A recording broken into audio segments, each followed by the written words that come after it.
कुछ questions hydrostatic रह गए हैं और फिर हम लोग बॉयंसी स्टार्ट कर लेंगे। ठीक है, क्वेश्चन देखिए ध्यान से, ये क्या है, क्वेश्चन क्या कह रहा है कि एक रेक्टेंगुलर प्लेट है, विजिबल है क्वेश्चन, क्लियरली क्वेश्चन विजिबल है, देख लीजिए ध्यान से एक बार, ठीक है ना। तो कह रहा है आपको सॉल्यूशन इसका बनाएंगे हम, यहां पे देखिएगा ध्यान से, कह रहा है कि एक रेक्टेंगुलर प्लेट है 0.75 मीटर इंटू 2.4 मीटर का, ठीक है ना, 0.75 मीटर इंटू 2.4 मीटर का है, is immersed in a liquid, relative density 0.85 है, ठीक है ना। आगे क्या कह रहा, with its 0.75 metre side horizontal, जो 0.75 मीटर साइड है उसे रखा गया है हॉरिजेंटल, ठीक है, and just at the water surface, मतलब फ्री सरफेस पे ही है, ध्यान रखिएगा, ठीक है ना। और क्या करें, if the plane of the plate makes an angle of 60 degree with the horizontal, मतलब ये जो प्लेन है इसको फ्री सरफेस के साथ में घुमाया गया है, कितने एंगल पे, 65 पे। और कौन नहीं आया, कुणाल नहीं आया क्या, आ गया ना, बिल्कुल ठीक है, ध्यान रखिएगा, ठीक है ना। चलिए आगे बढ़ते हैं। तो कह रहा है क्या कि इसको 60 डिग्री पे घुमाया गया है, what is the approximate pressure force on one side of the plate, ठीक है, प्रेशर फोर्स की वैल्यू आपको फाइंड आउट करनी है। सबसे पहले इसका डायग्राम ड्रॉ कर लीजिए, सबसे पहला काम है इसका डायग्राम ड्रॉ कर देना। तो हमने बोला कि ये है फ्री सरफेस वाटर का, समझना ध्यान से, ये है वाटर का फ्री सरफेस, ठीक है, और ये जो सरफेस है, ऑब्जेक्ट है, ये कुछ ऐसा है,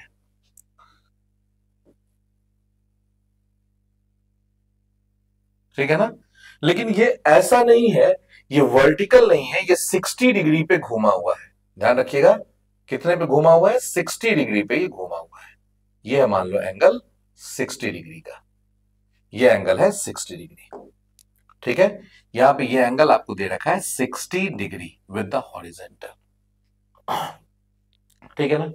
0.75 साइड जो है वो हॉरिजेंटल है और जस्ट एट वाटर सरफेस, तो ये है 0.75, ये है आपका 2.4, ध्यान रखिएगा, ये है आपका 2.4 और ये है आपका 0.75, मार्क कर दीजिए 2.4 को, आप मन करे अगर मार्क करने का तो मार्क कर दीजिए, ये हो गया आपका 2.4 साइड, नहीं,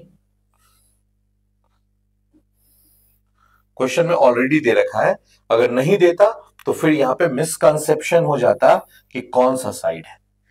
यहां तक का पॉइंट समझ में आया या नहीं, अगर नहीं समझ में आया तो पूछिए, यहां तक जो डायग्राम हमने बना दिया ये समझ में आ गया, और अगर ये समझ में आ गया तो अब क्वेश्चन बन गया, अगर ये समझ में आ गया तो अब ये क्वेश्चन आपसे सॉल्व हो चुका है, बिल्कुल ध्यान रखिएगा, ठीक है। कैसे, तो आपको बोल रहा है hydrostatic force on one side, ठीक है ना, तो हाइड्रोस्टेटिक फोर्स कल हमने आपको शायद बताया था, अगर आपको याद हो तो, क्या होता है, F बराबर होता है गामा ए एच बार, होता है गामा ए एच बार, तो गामा की जगह पे हम लिख देंगे रो जी, एरिया की जगह पे लिख देंगे 2.4 मीटर में है ना, इंटू 0.75।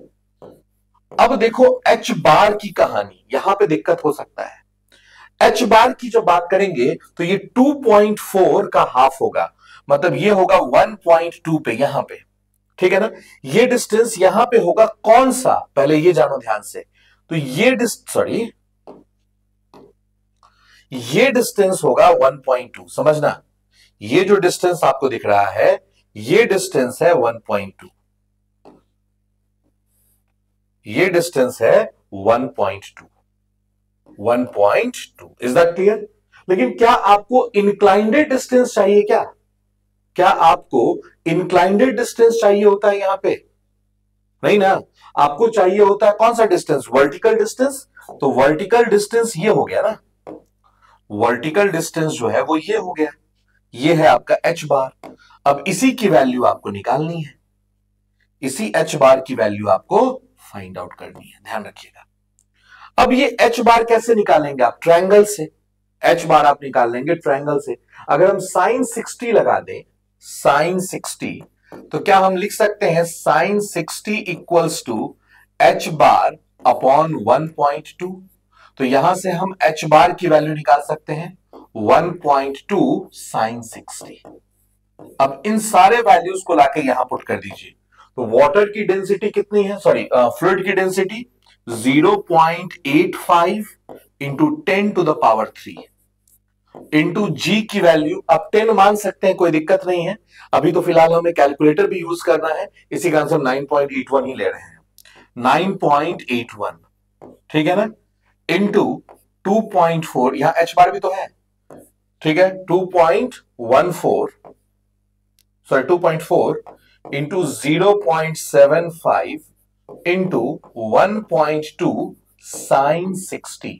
बता सकते हैं एक बार कैलकुलेटर में डाल के कि वैल्यू क्या आ गया?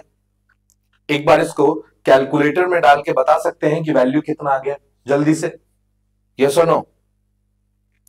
देखिए और बताइए प्लीज कि आंसर क्या आ गया आपका। What is the answer? सिर्फ और सिर्फ कैलकुलेशन करना है इसमें, ठीक है। अगर हमें कैलकुलेशन ऐसे ही करना होता, ठीक है, तो हम यहां पे जी की वैल्यू 10 लेके काम कर लेते, ठीक है। लेकिन ऐसे ऐसे क्वेश्चंस बेसिकली आपको अगर मेंस टाइप के क्वेश्चंस आएंगे तो आएगा, क्योंकि मेंस में तो कैलकुलेटर भी अलाउ कर रखा है और छोटे से क्वेश्चन है, कोई बहुत बड़ा क्वेश्चन तो है नहीं। एक बार बताइए प्लीज कितना आंसर आ गया, जल्दी से, क्विक फास्ट, जल्दी से बताइए क्या आंसर आ गया इसका,